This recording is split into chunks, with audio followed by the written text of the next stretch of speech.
श्री राजपूत करणी सेना के संस्थापक रहे लोकेंद्र सिंह कालवी ने 13 फरवरी 2023 सोमवार देर रात जयपुर के एसएमएस अस्पताल में अंतिम सांस ली। उन्हें वहां 15 दिन पहले ही भर्ती करवाया गया था। 12 जून 2022 में ब्रेन स्ट्रोक आने के बाद से वह अस्वस्थ चल रहे थे। जयपुर के एसएमएस अस्पताल के चिकित्सकों ने सोमवार रात 12:30 बजे उनके निधन की पुष्टि की। निधन के बाद मंगलवार को उनका पार्थिव देह नागौर जिले के गांव कालवी लाया गया तथा बड़ा जन सैलाब उनकी यात्रा में शामिल हुआ। उनकी अंतिम संस्कार में खाद्य आपूर्ति मंत्री प्रताप सिंह खाचरियावास सहित प्रदेश के प्रमुख नेता और जनप्रतिनिधि के साथ समाज के लोग भी उपस्थित रहे। कालवी के निधन पर पूर्व मुख्यमंत्री वसुंधरा राजे, भाजपा के प्रदेश अध्यक्ष डॉक्टर सतीश पूनिया सहित कई नेताओं ने शोक व्यक्त किया। आपको बता दें कि श्री राजपूत करणी सेना के संस्थापक लोकेंद्र सिंह कालवी का जन्म 27 अगस्त 1957 को नागौर जिले के कालवी गांव में हुआ, जो कि सांजू के पास स्थित है। उनके पिता कल्याण सिंह कालवी चंद्रशेखर सरकार में केंद्रीय मंत्री भी रह चुके हैं। ऐसे में उनका लालन पालन भी ऊंचे दर्जे का हुआ। उनकी शिक्षा अजमेर के मेयो कॉलेज में हुई। लोकेंद्र सिंह कालवी बास्केटबॉल के इंटरनेशनल और शूटिंग के नेशनल खिलाड़ी भी रह चुके थे। साल 1978-79 में उन्होंने भारतीय टीम की ओर से भी बास्केटबॉल खेला था।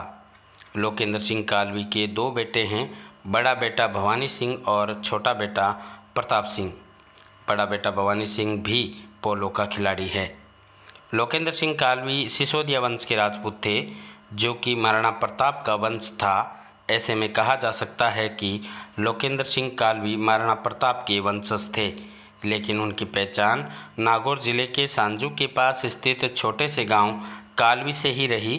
कालवी इतना छोटा गांव है कि वर्तमान में भी यहां पंचायत तक नहीं है, परंतु इसके बावजूद भी कालवी गांव को देश और प्रदेश में बड़ी पहचान मिली हुई है। लोकेंद्र सिंह कालवी को स्वर्ण आरक्षण और करणी सेना के संस्थापक के रूप में विशेष पहचान मिली।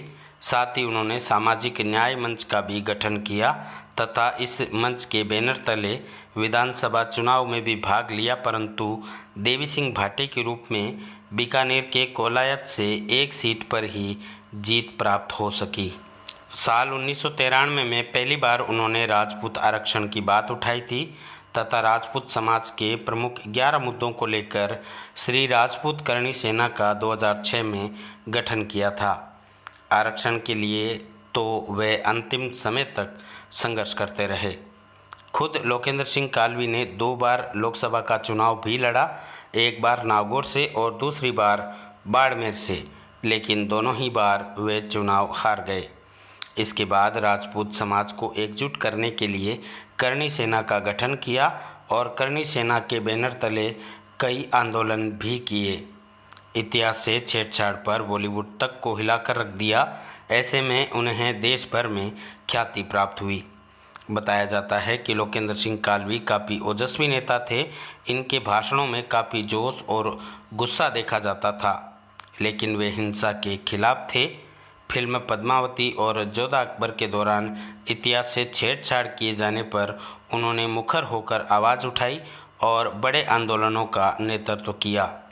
खचाखच भरी सभा में भी वे जोशीले भाषण देते थे, जिससे उनके समर्थक भाव विभोर हो जाते थे।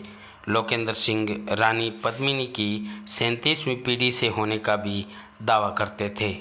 राजस्थान की पूर्व मुख्यमंत्री वसुंधरा राजे के पहले कार्यकाल में उन्होंने सरकार की नीतियों का जमकर विरोध किया तथा साल 2003 में तो विधानसभा चुनाव के प्रचार के समय कोलायत में भारतीय जनता पार्टी के नेताओं के साथ हुई हाथापाई और लाठीबाजी में भी उनका नाम सामने आया।